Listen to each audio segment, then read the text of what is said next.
Hi, Bill. How are you? Good, good. Was just going to give you a buzz. So how you doing Okay. today, buddy? Very, very good. Fine. Good, good. Well, I'm going to let everybody know this is Bill Hernandez with rockbandreviews.com, and today I have the pleasure of speaking with Miles Zuniga of the band FASTBALL. And FASTBALL will be coming to Fort Lauderdale this Saturday, October 23rd, along with The Fix. And we're so excited to finally have you back out on the road again. Yeah, it's nice to be back.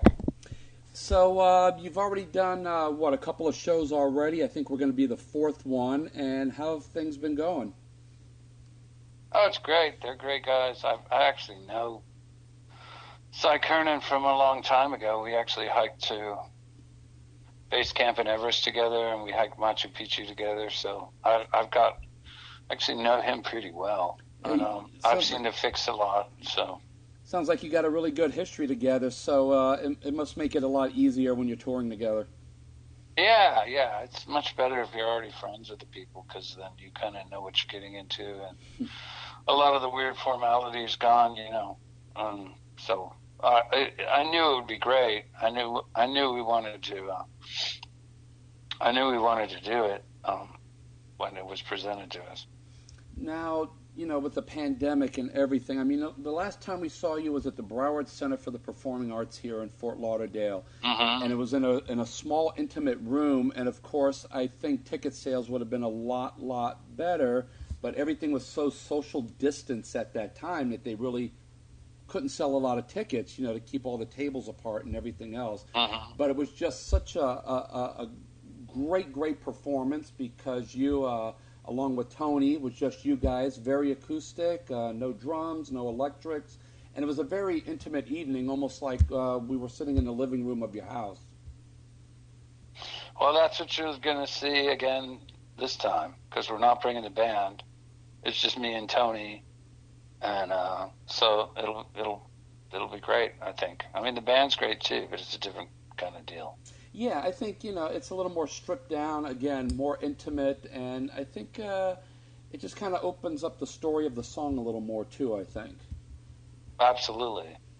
Now, they're really, the songs are real, to me, they're really beautiful songs. It's not like, ding, da-ding, da-ding, da-ding, da-ding. It's not like a 1-4-5 blues shuffle or something. Sure. Our songs have a lot of chords and twists and turns in them, so sometimes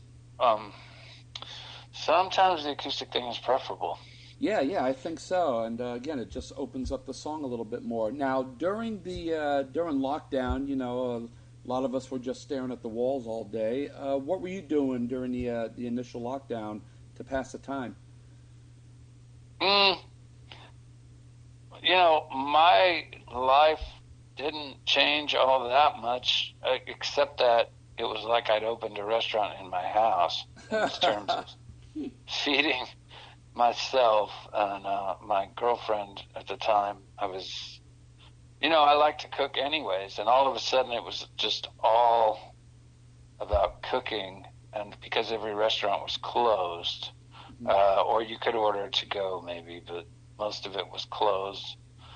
I started doing a live stream, which I still do, but it's on hiatus right now, but called Tuesdays with Miles, and I would do it every Tuesday on my Facebook page at 7. Yeah. And so that was really nice. That was kind of a cool thing. I actually built up a pretty good crowd, and there were people from all over the world, which was really cool because those people would most likely never get to see me play. There were people from Argentina and Brazil and Chile, and I mean, we've never been to those countries. We've never been to South America. So and we probably in all likelihood won't ever get to go there, so it was cool that those fans got to see me do my thing.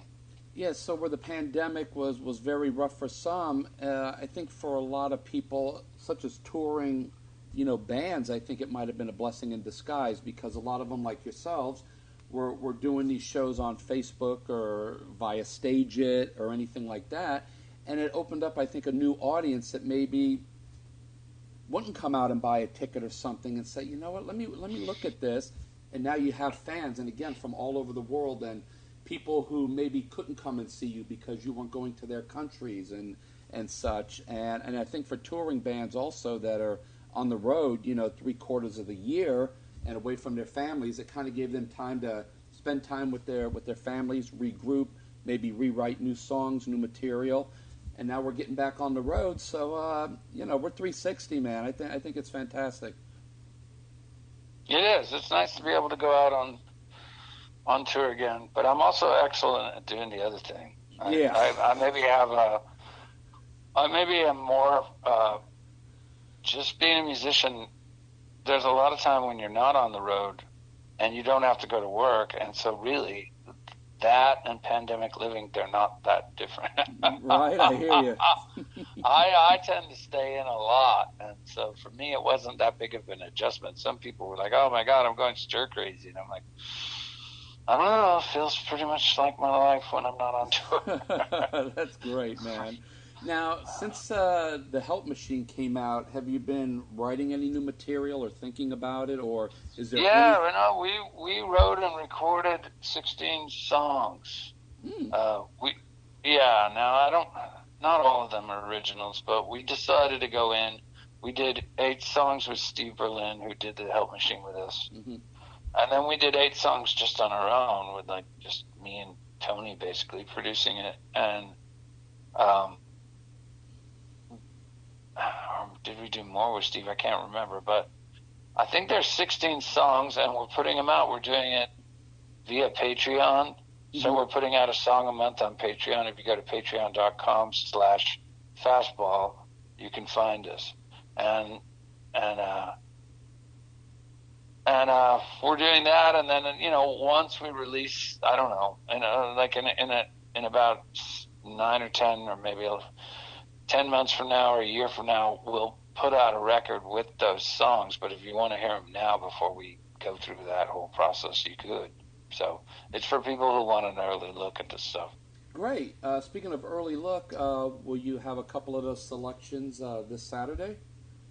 Yeah, totally. Oh, great, man! Great. We're gonna do at least 2 or 3 of the new songs. So excellent. Now, as a vocalist, when you do shows or anything like that, what do you do, if anything, to maintain your vocals? Smoke a cigarette, have some wine. I don't do anything.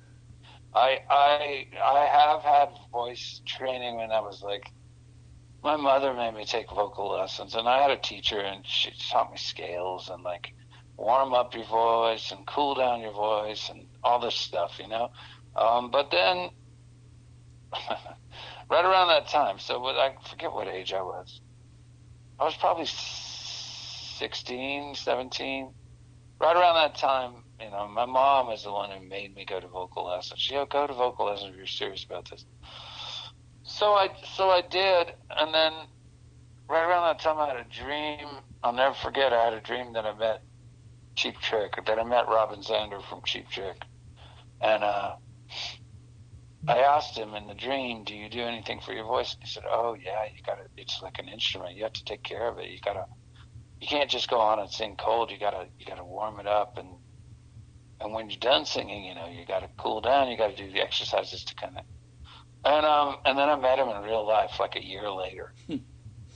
Like a year later, I got backstage at a Cheap Trick concert, and there he was, and I just couldn't resist. I walked up and said, do you do anything special for your voice? He had a Corona in one hand, a cigarette in the other. And he took a swig off the beer, took a drag off the cig, and he goes, not really. There you go. And he goes, I don't really sing from here or here. He was pointing to like his throat or his diaphragm. He goes, I just sing.